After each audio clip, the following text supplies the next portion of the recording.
Mr. Raymond was a man the world called successful, yet his heart carried a wound no wealth could heal, because behind the tall walls of his grand home lived his young daughter Lily, a girl with eyes full of unspoken words and a mouth that never formed a single one, her silence wrapping around him like a chain he could never break. He had spent years searching for answers, taking her to doctors who shook their heads, to therapists who promised progress but gave none, to specialists who charged fortunes yet left him with nothing but empty hope. And each time he returned home he looked into Lily's eyes and saw the same quiet plea, a silent cry that burned more deeply than any words ever could. For she was not only mute but also misunderstood, and the world seemed too loud, too fast, too cruel for a little girl who lived inside her silence. Raymond tried everything to fill her days with comfort-lavish toys, beautiful dresses, even private tutors who spoke softly to her, but Lily never spoke, not even a whisper, only watching him with wide eyes, sometimes clinging to his hand, as if it was the only safe place left in the world.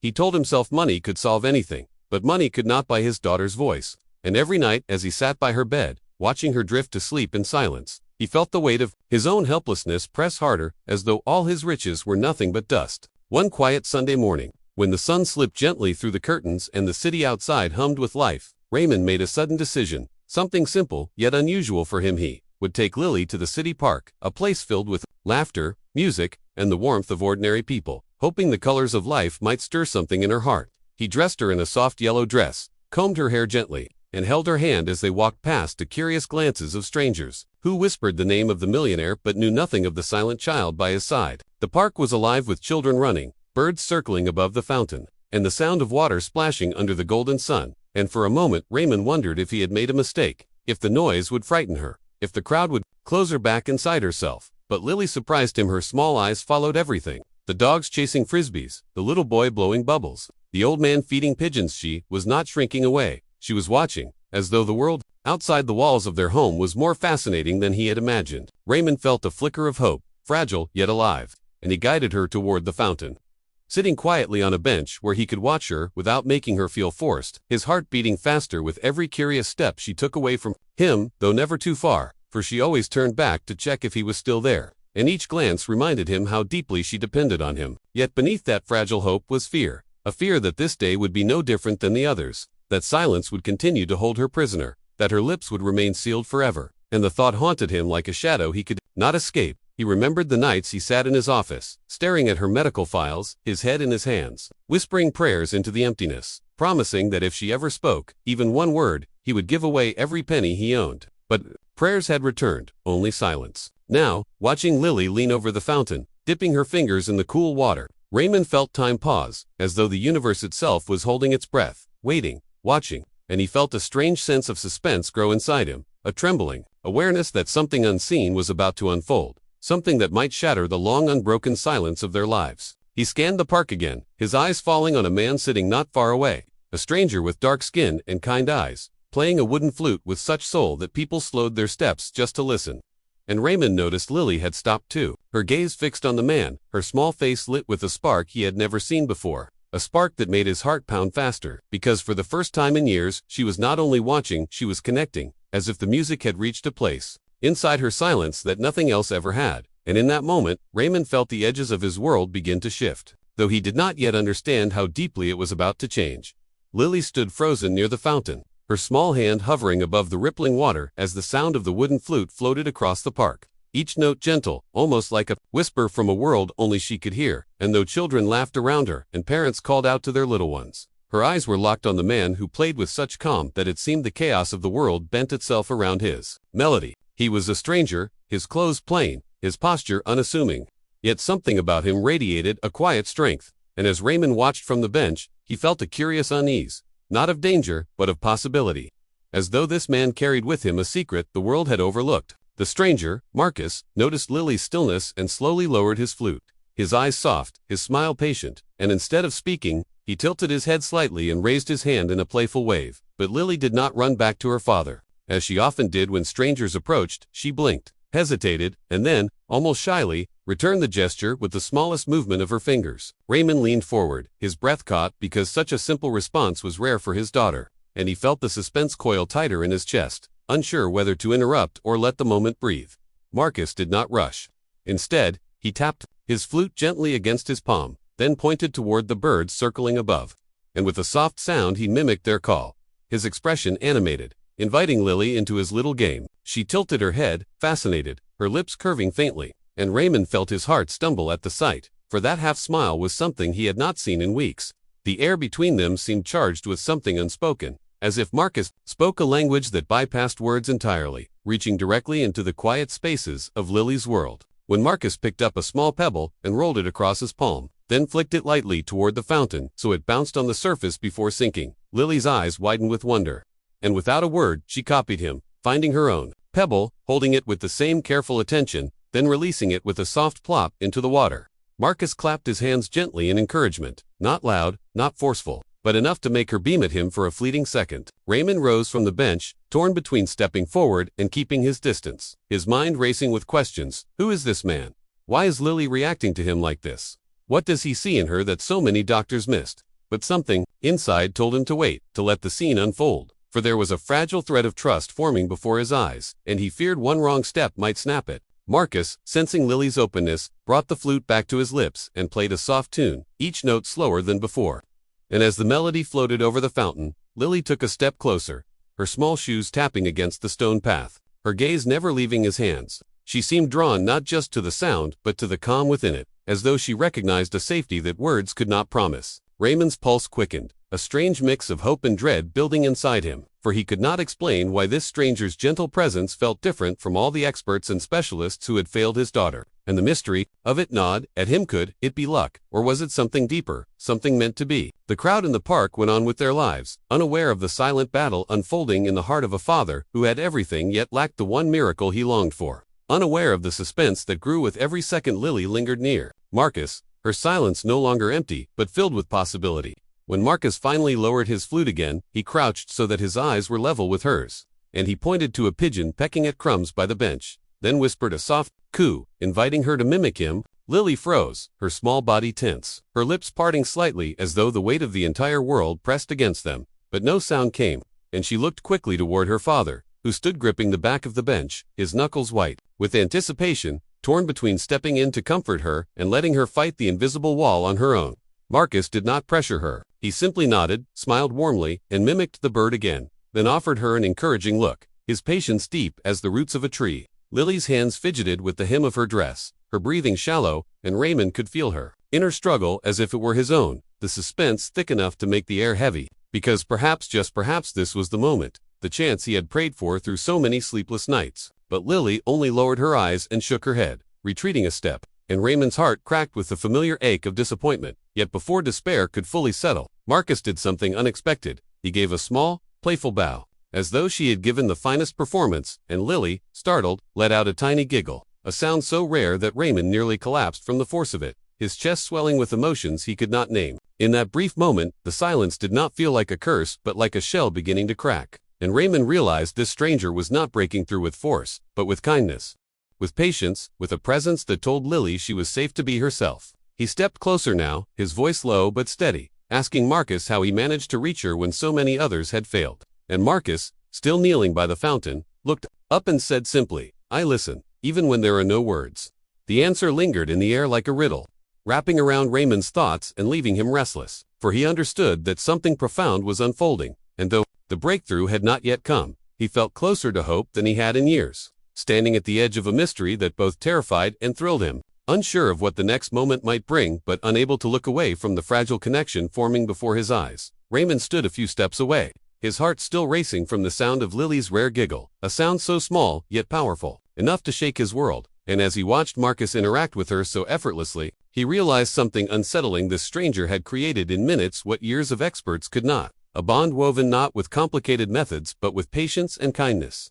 And though Raymond wanted to believe it was only a passing moment, the pull in his chest told him this was different, that something more profound was happening, something that might alter the course of their lives. Marcus remained at Lily's level, never towering over her, never rushing her, and every small gesture he made carried intention. When he pointed at a butterfly gliding near the fountain, he didn't just point, he mimicked its flutter with his hands, inviting Lily to mirror him, and after a moment's hesitation, she did, lifting her small fingers and moving them like wings, her eyes lighting with a spark of connection. Raymond could hardly breathe, for that spark was something he had prayed for in countless nights of silence, and now it was here, fragile yet real. The suspense of the moment gripped him tighter with every passing second, because it felt as though Lily was standing at the edge of a bridge, one she had never dared to cross, and Marcus was carefully building it plank by plank, with nothing but trust. As the minutes stretched, Raymond found himself stepping closer, unable to resist the pull of the scene, and Marcus, sensing his presence, finally spoke in a calm, low voice, saying he had once cared for a younger brother who struggled to speak after an accident, and that he had learned words often come when a person feels seen, not pushed. Raymond listened, torn between skepticism and hope, because he had heard countless theories from professionals, yet none had sounded so human, so rooted in lived experience. Lily, meanwhile, reached down to pick another pebble, holding it out toward Marcus as though offering him her trust in its simplest form, and Marcus accepted it with a smile, tapping it gently against the stone before handing it back, and in that small exchange, Raymond felt the invisible bridge grow stronger, a fragile path his daughter might one day walk across. But the suspense never loosened, for every flicker of progress carried with it the fear of collapse. What if she retreated back into her silence? What if this fragile bond broke under the weight of expectation? What if hope only led to another disappointment? The questions churned in his mind as he watched Marcus lift his flute once more, playing a tune softer than before, a lullaby-like melody that wrapped around the fountain like a whisper. And Lily, instead of freezing, as she often did with unfamiliar sounds, swayed slightly, her small body moving in rhythm, her lips parting as though she wanted to hum along but couldn't quite find the courage. Raymond's throat tightened, his hands trembling at his sides, for he could almost feel her struggle, the invisible wall she was pressing against, and he willed her silently, desperately, to break through, to let even one sound escape. But the moment stretched unbearably, and then she only looked down, her voice locked once more inside her. Marcus did not frown, did not sigh in defeat, but instead clapped gently again, celebrating her effort as if it were the grandest achievement. And Lily smiled faintly, a smile that carried the weight of trust, and Raymond knew this was not failure. It was progress, though slow, though delicate. He lowered himself to the bench, his mind spinning, wondering if he dared believe that this man, this stranger, with nothing but a flute and patience, might be the key to unlocking the silence that had defined his daughter's life. The suspense in his chest was relentless, because he knew one truth: if Lily ever spoke, even a single word, his life would change forever. And yet, now that possibility felt closer than ever before. So close it frightened him. Marcus glanced at him and said quietly, "It takes time, but she is listening in her own way. Do not measure her silence as absence, but as waiting." And those words struck Raymond with force, for they held a wisdom he had overlooked in his desperation to fix what could not be forced. He looked at Lily, then, really looked, and saw not a broken child, but a little girl, carefully testing the world around her. And the suspense shifted from fear of failure to the thrilling uncertainty of what might come next. The sun dipped lower in the sky, the shadows stretching across the park. But still Raymond could not bring himself to leave, because the fragile bridge was being built before his eyes, plank by invisible plank, and though his daughter had not spoken, something inside him told him she had taken her first steps toward the other side. The sun was beginning to set, painting the park in shades of golden orange, the fountain glistening under the fading light. And though the crowd around them slowly thinned, Raymond could not pull himself away, for something inside him whispered that this day was not yet finished, that the fragile bond forming between Marcus and Lily had not reached its end. And so he stood rooted in place, his breath uneven, his eyes fixed on his daughter, who seemed more alive than he had ever seen her, her small hands playing with the petals of a flower she had picked from the grass. Marcus crouched again, his movements calm and deliberate, holding a similar flower he had plucked, its soft pink petals trembling in the evening breeze, and he placed it gently in front of Lily, not offering it as a gift, but as if presenting a puzzle, something for her to notice and think about. She stared at it for a moment, then lifted her gaze to him, waiting, expectant. Raymond's pulse quickened, the suspense growing unbearable, for he sensed Marcus was about to test a boundary no one had dared to cross so directly before. And the air itself seemed to hold still as Marcus whispered, his voice barely above the fountain's murmur, "Do you know what this is?" Lily froze, her small body tensing, and Raymond's heart pounded so hard he could hear it in his ears, every nerve in his body screaming with anticipation, for he had heard that question asked to her countless times by countless people, always followed by silence, always ending in disappointment, and he braced himself for the familiar ache of hope slipping away. But Marcus did not look away, his eyes filled not with pressure but with patience, his smile gentle, his presence steady, and for the first time Lily did not drop her gaze or hide behind her father's shadow. Instead, she clutched the flower tighter, her lips trembling as though words were pressing against them from within, begging to be released. Raymond felt the moment stretch unbearably, time slowing until each second felt like an eternity, the suspense wrapping around his chest like a vice. And then, almost imperceptibly, a sound escaped her throat, rough, fragile, but real. Her lips moved, her voice cracked, and in the smallest whisper she breathed the word, flower. The world stopped. Raymond staggered back a step, his eyes burning with tears he could not hold, his breath caught in disbelief, for he had waited years for this. Prayed, begged, spent fortunes on experts who failed, and now, here it was, one simple word, spoken. For the first time, not in a doctor's office, not in a therapy session, but here in the park with a stranger and a flower. Lily looked startled by her own voice, her little hand trembling as she held the fragile bloom, and then she glanced up at her father. Her wide eyes filled with fear and wonder, as if asking if she had done something wrong. Raymond dropped to his knees, his arms shaking as he reached for her, unable to speak, his tears falling freely,